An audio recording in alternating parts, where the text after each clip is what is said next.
Amma oduu bal'inaan dhukkubsataan tokko godina addaa naannawa Finfinnee keessa kan jiraatu dhukkubsatee akka tasaa dhukkubni itti kaanan mana yaalaa Dooktar Naafiyaad deemee yaalamuuf ogguu jedhu Dooktar Naafiyaad bira deemee Dooktar Naafiyaad immoo isaan dhukkubni waan si dhibaa jiru sukkaarri hammaan ol si keessatti argameera yoo jedhu dhukkubsataan immoo akkam laati dhukkubichi sukkaarri kan seeratu moo koontorbaandii jechuun akka gaafate gabaafameera.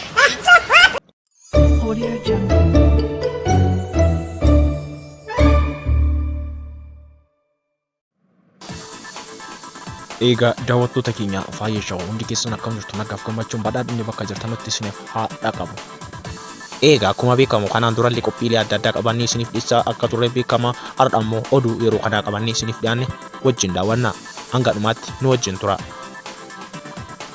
Amma oduu bal'inaan dhukkubsataan tokko godina addaa naannawa Finfinnee keessa kan jiraatu dhukkubsatee akka tasaa dhukkubni itti kaanan mana yaalaa Dooktar Naafiyaad deemee yaalamuuf ogguu jedhu Dooktar Naafiyaad bira deemee Dooktar Naafiyaad immoo isaan dhukkubni waan si dhibaa jiru sukkaarri hammaan ol si keessatti argameera yoo jedhu dhukkubsataan immoo akkam laati dhukkubichi sukkaarri kan seeratu moo koontorbaandii jechuun akka gaafate gabaafameera.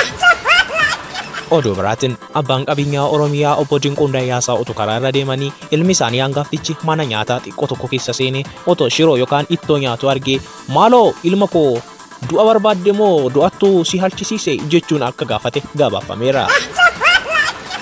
Oduu biraatiin ammoo walitti bu'iinsa juntaa fi mootummaa Itoophiyaa laalchisee walitti bu'uun isaanii kan yaadatamu yoo ta'u waldhabdee tana jidduutti naannoleen Affaar fi naannoleen Amaaraa miidhamuu isaanirraa kan ka'e deeggarsi yeroo garaagaraa taasifamuun ni yaadatama. Haaluma kanaan kan wal qabate mootummaan naannoo Ameerikaa jiraattota naannolee lameenii fi uffata amma iskiriin irratti argitan kana deeggarsa taasisee jira.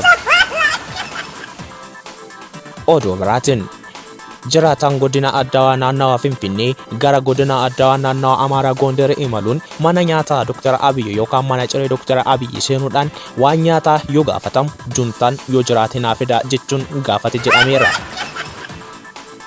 Oduu biraatiin ammoo jiraattuun godina addaa naannawa Amaaraa Gondar irraa gara magaalaa Finfinnee dhufte tokko of bareechitee gosa kanaan ija nama hawwatuun gara magaalichaa keessa baate.